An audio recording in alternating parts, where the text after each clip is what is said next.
ये 6 वाला है। इसका जो है टायर में बहुत ज़्यादा साउंड कर रहा है, यहाँ पर बता दें। तो इस तरह से स्कूटी के अंदर प्रॉब्लम आ जाता है। यहाँ पर स्टार्ट में बताएंगे गाड़ी को, गाड़ी स्टार्ट कंडीशन में यहाँ आवाज़ मार जाती है।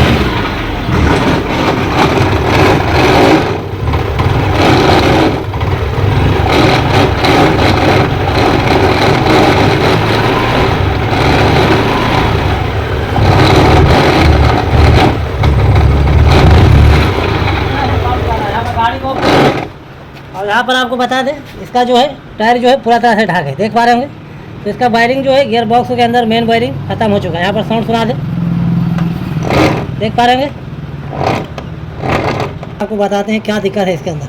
तो इस तरह से बहुत स्कूटी में प्रॉब्लम आता है, तो इसको चेक करते हैं। यहाँ तो वायरिंग हमारा ख़त्म है, कन्फर्म पता है, लेकिन इसका अंदर का पिनियन वगैरह कैसा है वो खोलने के बाद पता चलेगा। तो फटाफट इसको ओपन कर लेते हैं।